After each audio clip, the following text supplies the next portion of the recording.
Hello there, and welcome to Navigational Mind. I'm Dr. Toye Oyelese, coming to you from not-so-sunny Kelowna today.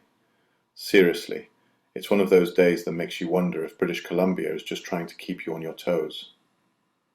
Now, let's start right off with a gentle poke. When was the last time you sat back and thought, "Oh, I know myself completely"? I think we all do it, don't we? We assume, deep down, that we're these reliable narrators of our own lives. But if you look a bit closer, well, the seams start to show. I've worked as a doctor for, over 4 decades now? From Lagos to Kelowna, and one very snowy little town in Alberta that, I'm not kidding, the first time I got there, I thought I'd landed on the moon. In all those years, I kept noticing something funny. Textbooks told me one thing about patients, but when I watched them move about in their own world, it was different. It was their actions, not their words or their self-descriptions, that really revealed what was going on. We believe our stories about ourselves. Oh, I'm logical, I'm patient, I always eat healthy. But then you watch someone, or yourself, and there's always that moment like, wait, I just ate half the box of donuts and only realized that donut number 5. That's the human mind for you. Fragments of intuition, bits of old memories, feelings that shift like clouds. We piece together these fragments and call it a full picture. But most of the time, we're just working with what's drifting by in the moment. There's this old idea, I think from one philosopher or another, that understanding actually follows action, not the other way round. And that always stuck with me. I've learned more about myself from my missteps than from any grand plan. So if you feel like you're kind of groping along in the dark sometimes, guessing your own motives, well, congratulations, you're doing just fine. That's not chaos.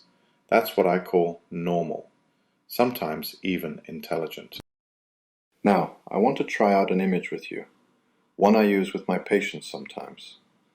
People like to say the mind is a mirror, or maybe a camera, cleanly recording what's there. But if there's one thing life, especially medical practice, taught me, it's that, the mind is a terrible camera. It's more like, well, okay, imagine you're driving on one of those long stretches of Northern Highway at night. The road bends, the forest sort of leans in, and all you get to see is what's caught in your headlights. Everything beyond that? Complete mystery. I used to get anxious, especially when I was younger, whenever I couldn't see the whole path ahead. I thought I needed certainty to move, or even to breathe. But I'm, 62 now? And I still mess up pronunciations daily, by the way. So I've earned the right to say, most of life is steering with very partial visibility. You don't wait for daylight before you drive. You make tiny adjustments with what you see. The mind doesn't see truth, it interprets. It takes in broken signals, guesses at patterns, checks for moose crossing the road, then makes its best move. Sometimes, let's be honest, I've made good choices without really understanding why. Other times, with what felt like perfect clarity, I've landed in a ditch, literally and otherwise. But it turns out, navigation isn't actually about certainty. It's about picking up signals, however faint, however incomplete, and just heading somewhere. You're not supposed to know the entire route. You're supposed to keep responding, adjusting. That's the skill. Which leads right into the next question, the one so many of us quietly ask. Why do I feel lost? You know, it isn't some personal defect or failure of character. I mean, sometimes I still get lost just walking around the clinic. I blame new architects.